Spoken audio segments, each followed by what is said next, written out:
In Tech Watch, Facebook whistleblower Frances Haugen is raising fears about the metaverse. In an interview with CBS News, Haugen details why she's worried the tech giant will struggle to moderate content and keep users safe in the virtual realm. Dan Patterson spoke to Haugen about all of this, and I want to bring him in to talk more about this interview. Really interesting stuff. Dan, as you know, because you know me, I am here for the metaverse. I'm here for all of this. But even I thought, man, we don't really have a handle on the platforms that we're playing in right now. Now we're going to add multiple dimensions to it. How's that going to work? So what is Haugen worried about? What are the issues that she feels like will plague the metaverse? I had coffee with Frances earlier this week, and we spent most of our time talking about the future. And she told me that she is worried we will repeat the same privacy and security challenges that plague social media inside virtual reality and the so-called metaverse. And because the scale is so much larger, the potential for abuse scales with that. The problems could be pretty amplified. She says that Facebook, which is now called Meta, has launched a brand new social network within virtual reality called Horizon Worlds, and that they have failed to add the proper or add any sorts of privacy and security safeguards in that world. So I'm sort of part of that beta, which I guess a lot of people are at this point for Facebook Horizons. And so it's an interesting, I guess, first step into the metaverse. But I can see how there can be concerns. You know, just like in the real world, there are a lot of people walking around in there, and you really don't know who those people are. How will the risks be different in the metaverse versus the social media sites that we're using now, like Facebook and Instagram?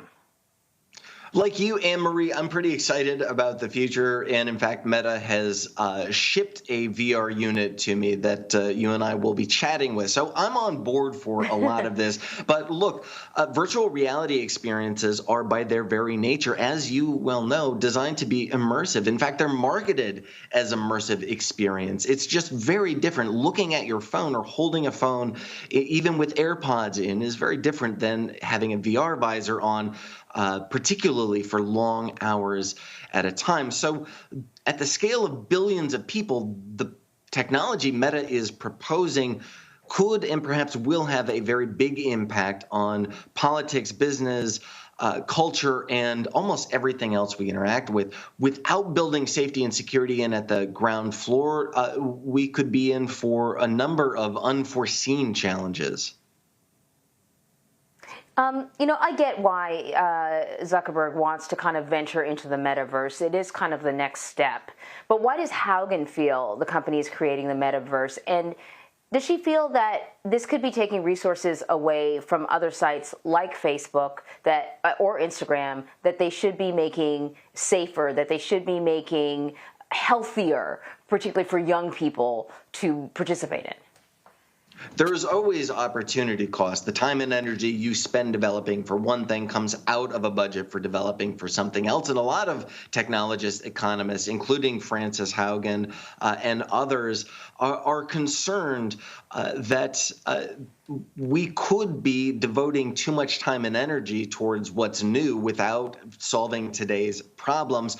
Look, there is a cynical and a non-cynical take about the future. And a number of these same technologists and economists speculate that because the smartphone and social media markets kind of matured, they plateaued, that tech companies need new fertile market to conquer digital colonialism.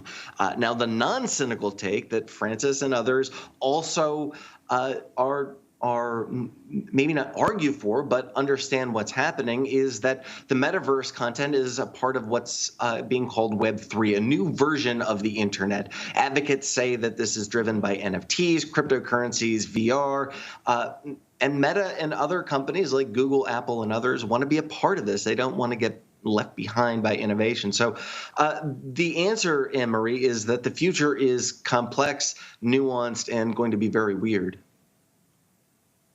Okay, Well, keeping that in mind, does she have any suggestions how Meta should go forth and build this metaverse in a safe way?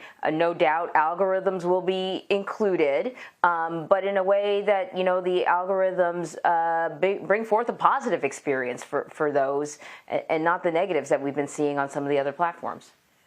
Yeah, in October, Haugen told lawmakers that Facebook often prioritizes profit over user safety, and that algorithms are designed to promote divisive content, engaging content. And she told me, quote, in our chat that the exact same problems that you experience now in social media, you are going to see in VR if we don't develop safety and security protocols now. The time is now to build things that could protect the future.